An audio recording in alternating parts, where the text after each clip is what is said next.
your skin itchy, broken out, or covered in a rash or strange spots?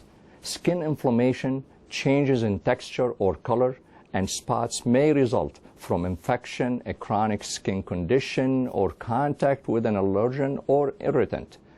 If you think you have one of these common adult skin problems, have your doctor check it out.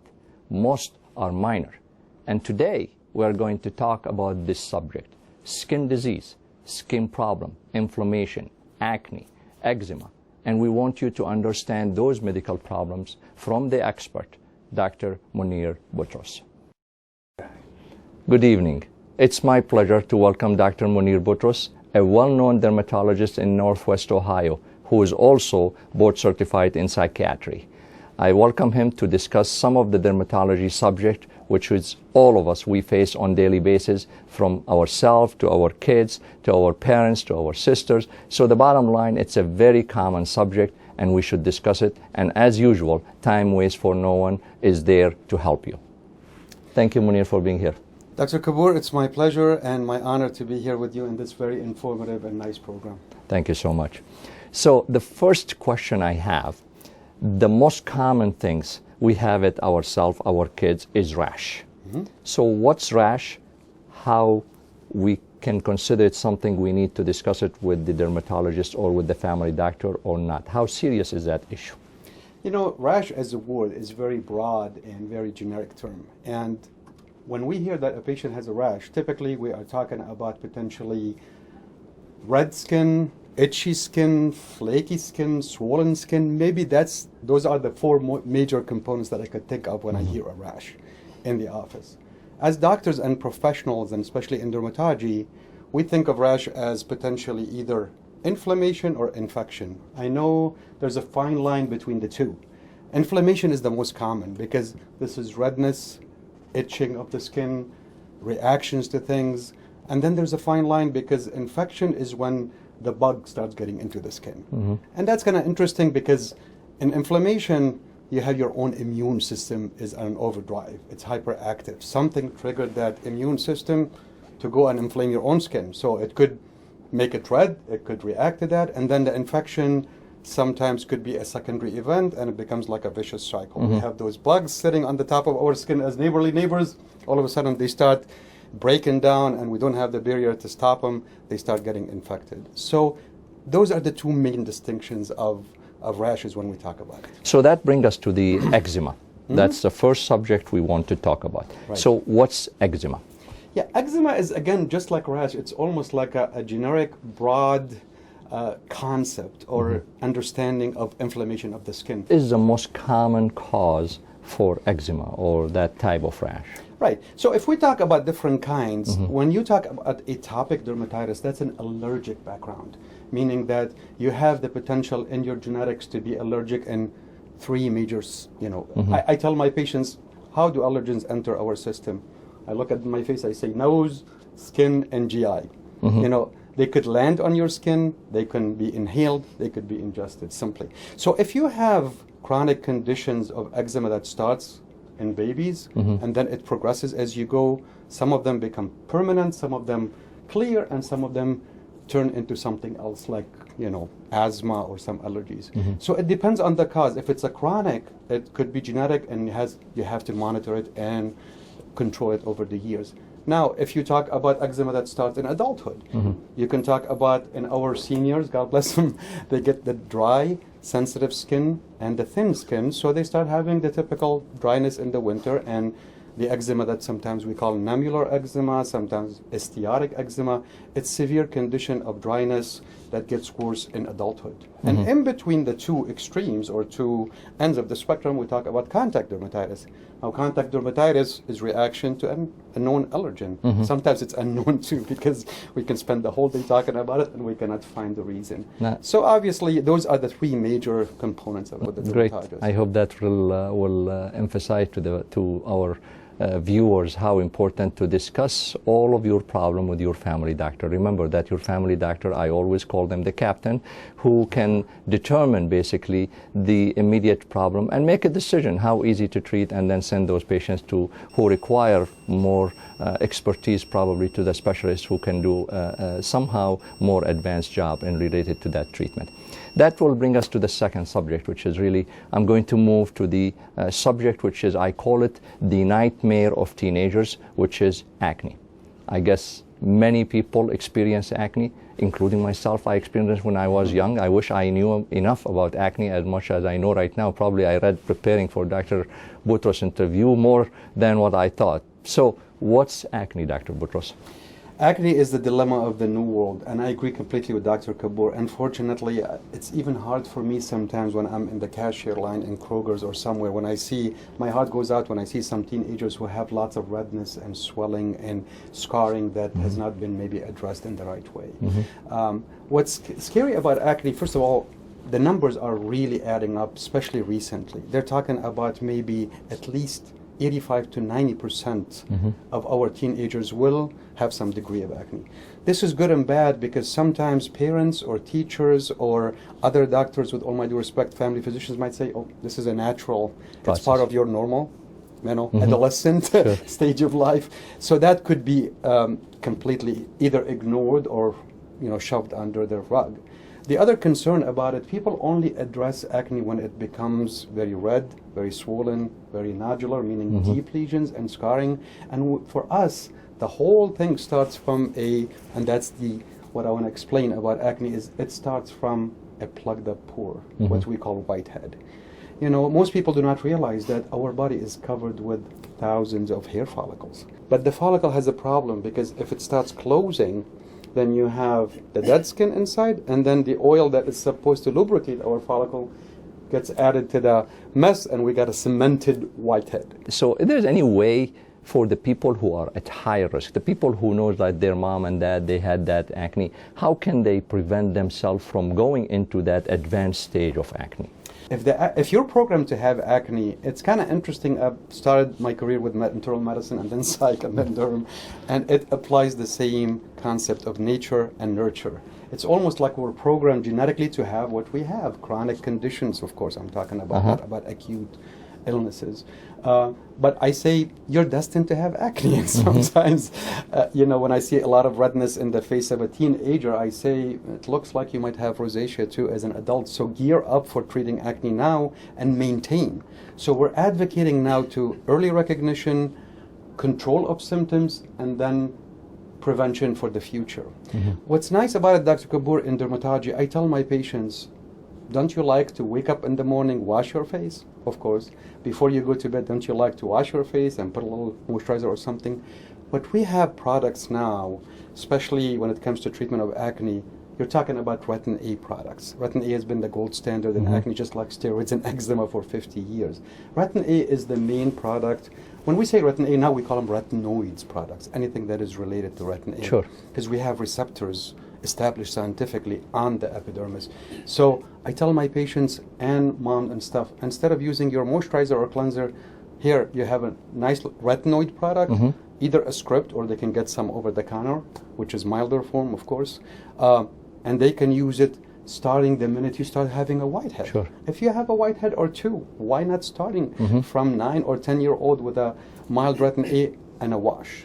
The washes in dermatology are typically benzoyl peroxide. This is also anti-inflammatory, and it helps to unplug the pores. So this combination, I've used it for my patients as early as we can. There's no reason to wait. And that brings us probably that, and that's the purpose of this program, to be honest with you. Most of the people, they don't know that there is a possibility of treatment, there is a possibility of prevention, and that's why probably they don't seek the appropriate help. That's why we want the people to understand that it's easy to discover and easy to treat if you seek that help. So if you notice something like that, talk to your doctor, go to the dermatologist, go to your family doctor. I'm sure you can prevent yourself those scars, which is you will never forget the rest of your life if it happened to you. But what's important about skin, it's the only organ that is medical and cosmetic.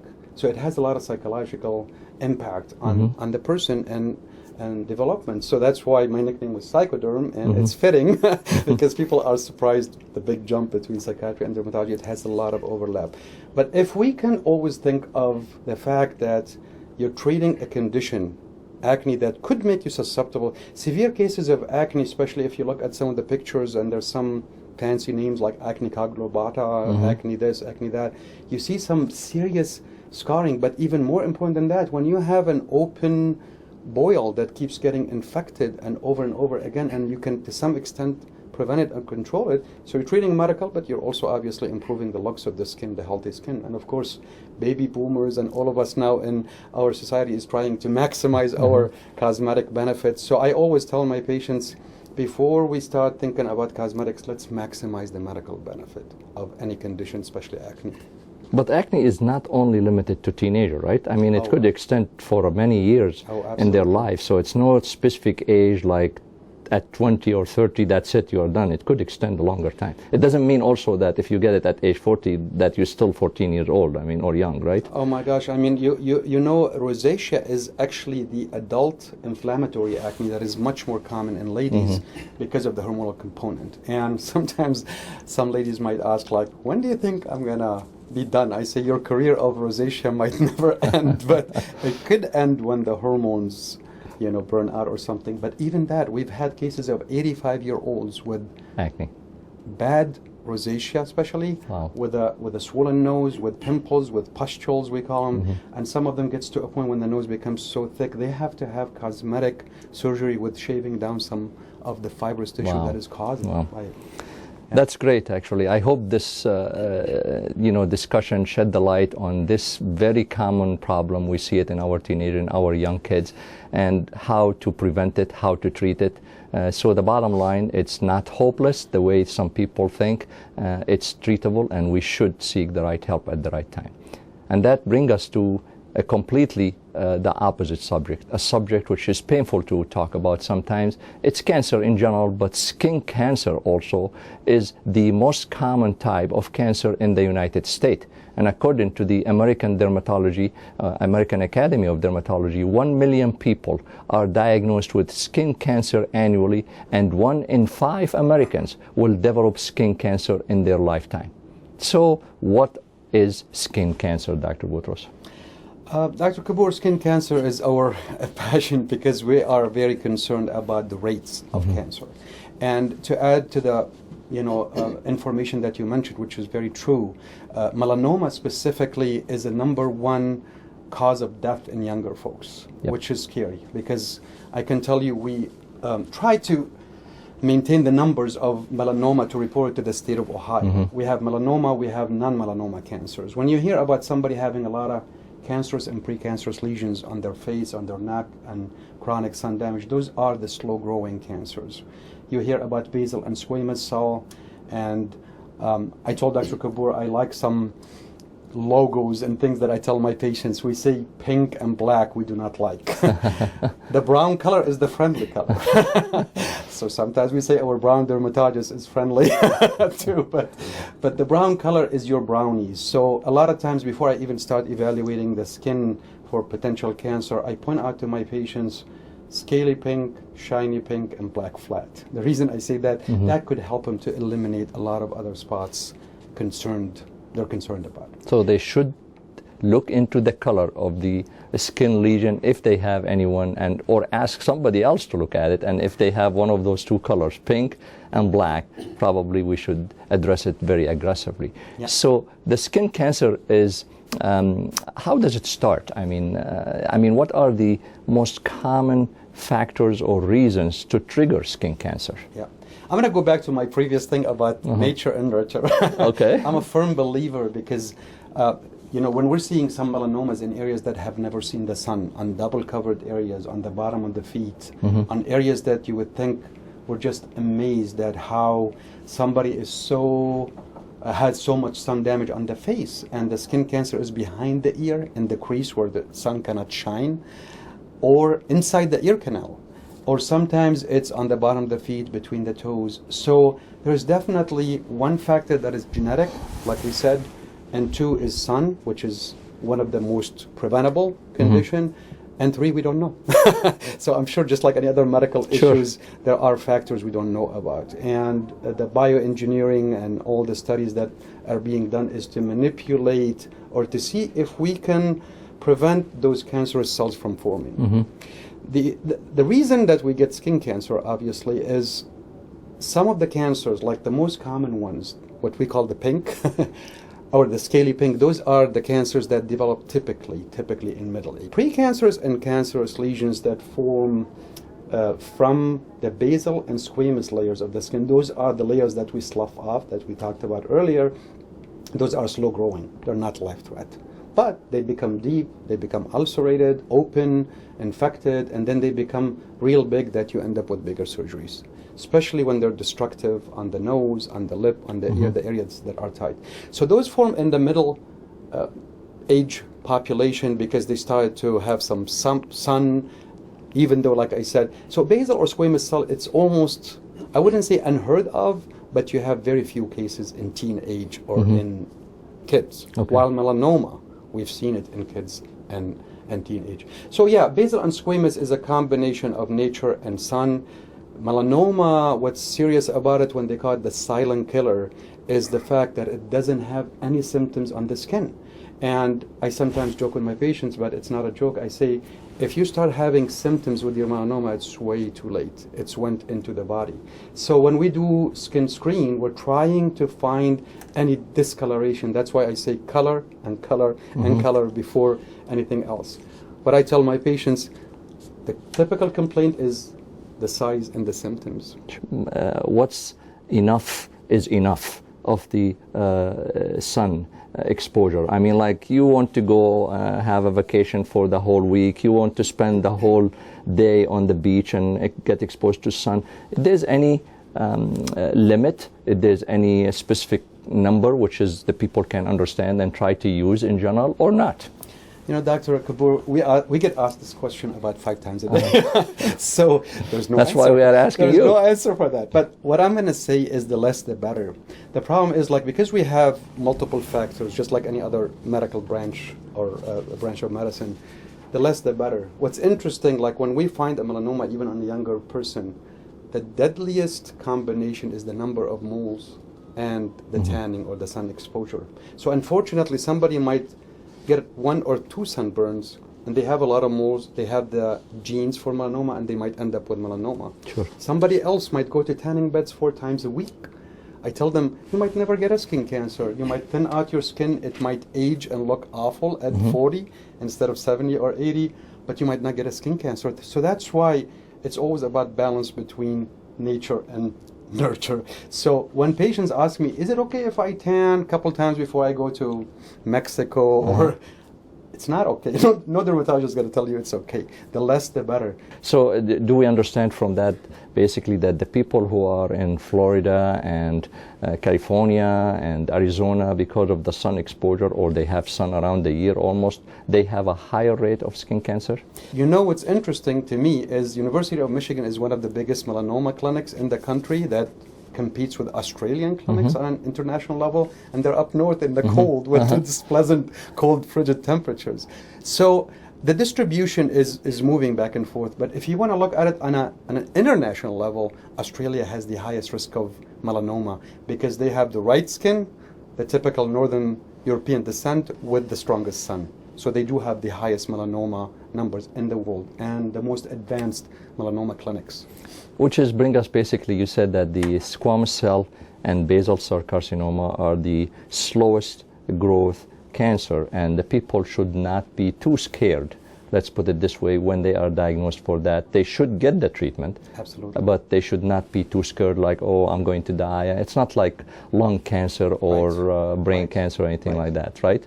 You know, there's a fine line between the distinction. We call them carcinomas. You call melanoma malignant melanoma. Okay. Melanoma comes from the pigment cells that gives us the color of the skin. That's why ethnic folks and African American folks have a little less chance of than having it. the white skin. But that's the one that sends cells quickly to the rest of the body. Basal and squamous, I would like to emphasize it should be addressed earlier in the head and neck area. Okay. Because you're talking about thinner skin and talking about very vital organs, obviously nerves and veins and stuff. So when you have a basal cell that is growing slightly quicker on the nose, you're going to be much more concerned than on the body. I've actually diagnosed basal cells that have been on the back maybe 20 years. Wow. Because they're spreading. And that's the superficial type of basal cell that just spreads and becomes like a patch of pink. And there's no ulcer, no symptoms to it. It's on the back. And sometimes patients says, oh, I thought it was a dry skin. It's been there 20 years, but it's expanding. And it's a basal cell. Interesting. So it could become deeper and nodular and form ulcers and infected sometimes. But yeah, we try to address the head and neck area way ahead. The tight areas like the nose, the lip, the ear. That's why if you think you have a lesion that is not healing on the nose, or the ear or the lip, you might want to address it much faster than anywhere else on the body. Absolutely. It's very interesting that the point about sun exposure bring us to the point which I want to emphasize, that using sunscreen, how important you think or how beneficial in preventing that deep exposure, which could lead to skin cancer. Yeah. I'm glad again you asked this question, because obviously when we talk about the factors of skin cancer, we don't have too many weapons to prevent it other than sunblock. Because if you think about it, we cannot change our genetics, we cannot manipulate the genes of our dads and moms. But sunblock is the biggest, weapon that we have. Of course, some folks believe that what we talk about retin A with acne, it has some anti-cancerous or anti-carcinogenic effect. So using actually topical retin A on the face, that's another thing I tell my patients. When I put them on retin A as acne patients, I say, look, you're going to stay young forever because it's anti-aging. You're going to prevent acne, and there's some, like we said before, retinoid receptors on the epidermis. And one of the new theories about skin cancer, there's what they call dysregulation, meaning like your epidermis is not growing in a normal fashion. And some of those cells, basal or squamous, they escape the monitoring of your immune system of the skin. That's why they become cancerous, basal or squamous. So there's a lot of doctors or dermatologists who actually gives a retin A prescription for everybody who has high risk of skin cancer on the face and neck area. And can you tell us exactly what's the difference and what's the benefit of the numbers? Yeah, SPF is sun protection factor, and it's kind of interesting. It's a little complicated to explain, but if you look at some of the books, the physics of the UV light, ultraviolet light, you have a diagram and you have a line. And this line, if you're going from SPF 1 to almost SPF 30, it's a sharp line, meaning like, with all my due respect, some of my patients say, oh, doc, I have a little SPF 8 or 15 on my lipstick. That should be enough. That's not enough. It drops significantly below 30. Okay. So in the old days, at least, we used to say 30 is the magic number. Now, the new commercials and marketing, we're talking about 50s, because a lot of those good products are bringing out now 85 and 100 SPF. We really believe scientifically, and I have a little, handout in my practice saying that if you do SPF 30 to 50, you're very reasonable protection, but the frequency becomes more important after that. So any SPF, no matter how great, chemically is going to break down after 2.5 to 3 hours. Okay. So if you're out golfing 9 hours, you should apply it 3 times at least. I see. And the higher the number, the better? But like I said, after 50, yes, you can, if I can tell you that up to 50, you're protecting about 97%. Okay. There's no full protection. Which is a great percentage. Yeah, because physical block is the only way in the shade, or full geeky hat, cover the ears. But even that, you can say theoretically, the light is spreading out of the, reflecting off the surfaces, the sand, the floor. So what I tell my patients, you gotta be reasonable. Use your 50 plus minus, every 3 hours, especially if you're down in the Caribbean or something. The other thing, of course, we try to avoid the strong sun. So in the winter, we're talking 12 to 4 or 12 to 2. That's the strongest straight. But in the summer, if you can avoid 10 to 4, that would be nice. So if I think we are dreaming about it here in the Midwest, I think. Especially at this time of the year. Great. That's really an excellent discussion. So one of the simple stuff which is I want to shed the light and try to take advantage of your expertise basically is some of the stuff the people mention it to us, and sometimes we don't have a definite answer, like shingles. I have some patients who has cardiovascular problem. You know, we tell them you have to use your vaccines for the pneumonia because we don't want you to get infected. So what about the shingles is becoming more popular, and now there is a vaccine for the shingles. What do you think about that? You know, shingles is an interesting, entity because it could be very limited. You can have maybe one little spot on your skin you might not be even aware of, and you think it's a little rash and it's gone. Yes. And sometimes, it hits the elderly or the folks who have lower immune system, so it might spread all over. Yep. And interestingly, when I'm doing skin screens for a lot of my patients, most of them we offer skin screen, you might all of a sudden see on their back a patch of a typical blister shingles that goes over the track of the nerve. And I say, guess what? This is your lucky day. Because if you spot shingles within the first 72 hours, the treatment is much more effective. Sure. So you treat them with the antiviral right away. So here's what I'm seeing, at least in my practice. We used to see it much more in the immune compromised, in the older folks, but now we're seeing it in the 40s and the 50s. So the vaccination is definitely highly recommended. The vaccination could prevent it, or it curbs the symptoms and makes the nerve damage less. So you'll have less what they call post-herpetic neuralgia, or the pain after the damage of the nerve. So we in dermatology highly recommend it. And sometimes I'm seeing some patients who actually had it, but they still have it after this because it's not fully protective. You can talk about 60 or 70%, but they might have less episodes if they're susceptible. They might have more limited episodes in the course of the symptoms. Of course, the issue is about, okay, do you use it or not? And what's the indication and contraindication? And that sometimes needs to be addressed more with their internist or with their ID specialist, infectious disease. But it's not really like some of the vaccine, there's debate about the benefit, or that we are concerned about maybe some side effect comes with it. I mean, there's a lot of side effect comes with the shingles. Actually, vaccine. From what I see from my patients, again, we don't offer it in the office, but the worst, it could be just a local reaction, like irritation. Of course, it is, I think, a weakened virus or something. You can always think theoretically it could cause shingles if you have an immune compromised patient. But I have talked to a lot of patients who have had it, and they have not had any issues with it. And so you don't think our presidential candidates are going to talk about shingles vaccine very soon, man? Depending on their age. That's great. So at this point, really, I appreciate so much your help and your explanation, which was very simple and easy to understand, to increase our knowledge and also improve our knowledge to give it to our viewers so they will know how to deal with these minor and major problems, because we discussed more than one subject. And I hope this is going to be another episode to educate you, and because you remember, time waits for no one. Thank you very much for having me. It's a pleasure. Thank you so much.